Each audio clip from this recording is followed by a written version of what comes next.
Pada tahun 2003, kami berlima, anak SMK dari Jawa Tengah, menjalani sebuah praktek kerja lapangan di Kalimantan Timur. Buat kami yang belum pernah jauh dari rumah, ini adalah pengalaman yang besar. Naik pesawat pertama kali, tinggal di pulau lain, hidup mandiri tanpa orang tua. Kami berlima terdiri dari 2 laki-laki yaitu Adit dan Rama, dan 3 perempuan, Nia, Sari, serta Wulan. Hari-hari awal terasa menyenangkan. Kami berangkat pagi ke tempat PKL, pulang sore, capek tapi puas. Masalah baru muncul waktu kami benar-benar mulai tinggal di kosan tersebut. Kosan kami berada di pinggir jalan besar. Kalau dilihat dari depan, bangunannya tampak biasa saja. Tapi begitu masuk ke dalam halaman, suasananya berubah. Karena tujuan kami ke situ adalah hanya PKL, bukannya bekerja. Jadi budget yang ada buat sewa kosan tidak terlalu banyak. Tapi hanya kosan itu yang bisa kami sewa. Bangunan kos itu tua. Sebagian tembok masih berupa kayu tradisional. Catnya mengelupas dan pintu-pintu kayu berderit setiap dibuka. Kamar kami masing-masing semuanya berada di lantai 2. Untuk naik ke lantai 2, kami harus melewati sebuah halaman yang cukup memanjang.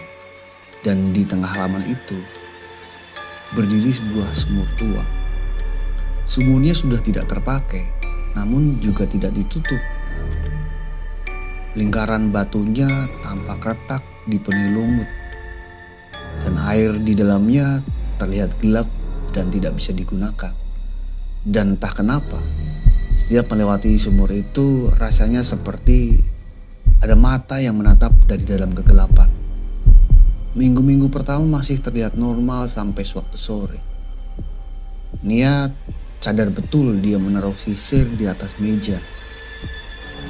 Namun malamnya sisir itu berpindah ke dekat pintu. Dan dia pikir mungkin ada teman kami yang bercanda. Namun besoknya giliran HP Rama ditaruh di dekat bantal. Paginya, HP itu berada di bawah ranjang. Padahal Rama di kamar sendirian. Puncaknya adalah sandal Wulan. Dia orang yang rapi dan dia tahu betul dia taruh di depan kamar. Namun besok paginya ketika ia hendak pergi, satu sandal berada di dekat tangga dan satu lagi ada di tepi sumur tua tersebut.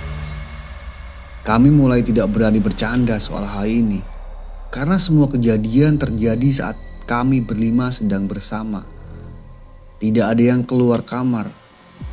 Sejak saat itu, suasana kamar kami masing-masing berubah.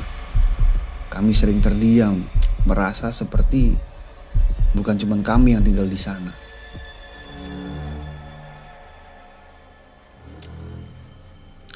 Suatu malam sepulang dari PKL sekitar pukul jam 9, kami masih ngobrol pelan-pelan karena belum mengantuk. Tiba-tiba terdengar suara langkah kaki. Awalnya terlihat seperti mengendap-endap atau pelan, tapi lama-lama seperti berlari. Seperti ada orang lari kencang di luar kamar. Padahal koridor lantai 2 sepi, cuman kami yang tinggal di kosan tersebut. Tidak ada orang lain. Aku mengintip keluar. Kosong. Tidak ada siapa-siapa. Beberapa menit kemudian ada suara ketukan pintu. Pelan. Tapi kami semua dengar itu.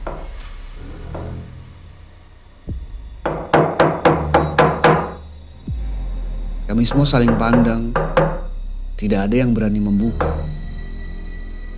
Namun tidak lama kemudian ketukan berhenti sendiri.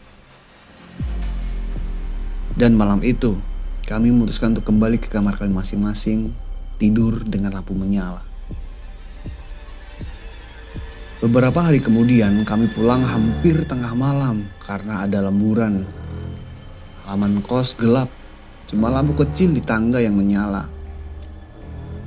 Saat hendak melewati sumur tersebut, Wulan tiba-tiba berhenti, tangannya gemetar. Dan dia berkata, "Lu lihat itu enggak?" Bisiknya. Di atas bibir sumur tua, seperti ada sosok yang berdiri, sebuah bayangan hitam. Bentuknya seperti manusia. perempuan tepatnya. Diam, tak bergerak. Kami semua menahan nafas saat kami berkedip. Sosok itu menghilang begitu saja. Tidak ada suara langkah. Tidak ada suara jatuh ke sumur. Seolah-olah dia memang tidak pernah ada di dunia yang sama dengan kami. Suatu sore sepulang PKL, kami melihat Sari naik duluan ke kamar. Kami masih di bawah untuk membeli minuman. Beberapa menit kemudian kami naik. Dan kami tidak melihat Sari dimanapun. Kami bingung. Kami yakin melihat dia masuk saat itu. Namun tak lama kemudian, Sari muncul dari tangga. Dia baru saja naik. Wajahnya cukup heran melihat kami pucat. "Kok kalian kayak lihat hantu?" katanya. Saat itu kami mulai yakin ada sesuatu yang bisa meniru bentuk kami. Nia suatu malam ketika mau memasak mie.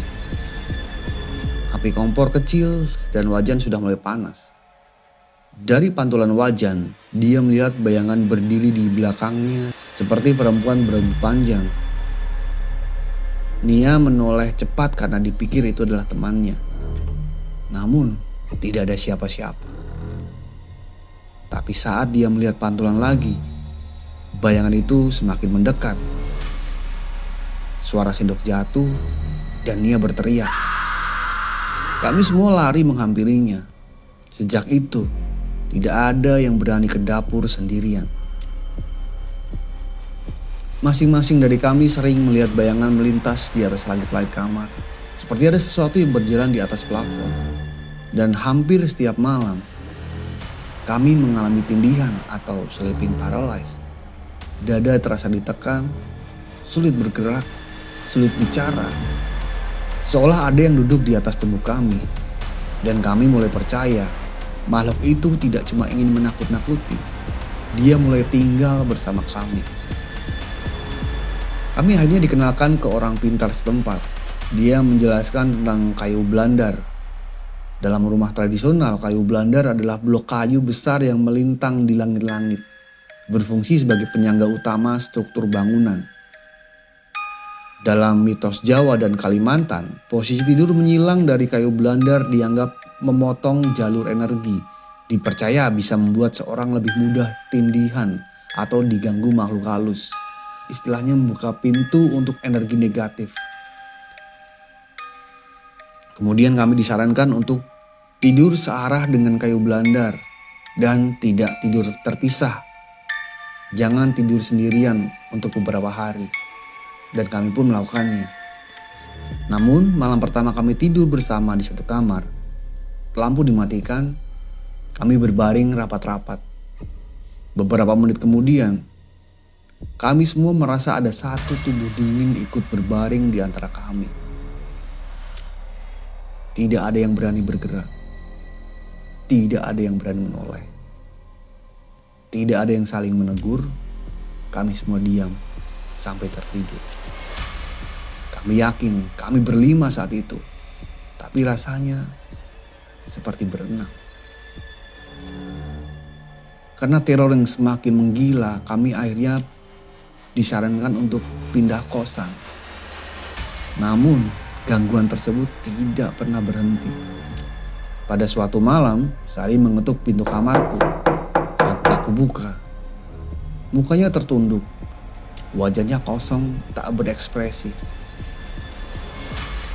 Tanpa sepatah kata pun, dia berbalik dan lari dengan gerakan aneh. Tangannya diam dan kakinya bergerak dengan cepat. Hampir seperti melayang. Keesokan harinya kami sadar kami berempat mengalami kejadian yang sama. Melihat Sari mengetuk pintu kamar kami masing-masing. Orang pintar tersebut bilang kepada kami, makhluk itu sudah terlalu dekat dengan kalian. Dan itu sulit diusir. Satu-satunya cara adalah keluar dari daerah itu melalui jalur air. Dan kami akhirnya pulang ke Pulau Jawa naik kapal laut meski bekal kami masih sisa 2 bulan. Dan sejak saat itu kami tak pernah berani lagi tinggal di kosan tua dekat sumur. Karena kami yakin sesuatu ikut mengantar kami sampai pelabuhan. Namun pertanyaan besarnya adalah makhluk apa yang mengikuti kami dan kenapa dia bisa menyerupai salah satu dari kami. Dan dia ada di sumur tua tersebut, suka meniru wajah teman kami. Apakah dia memang penunggu sumur tersebut, atau banaspati air, atau kuntilanak, atau kuyang, atau mereka semuanya ada di situ.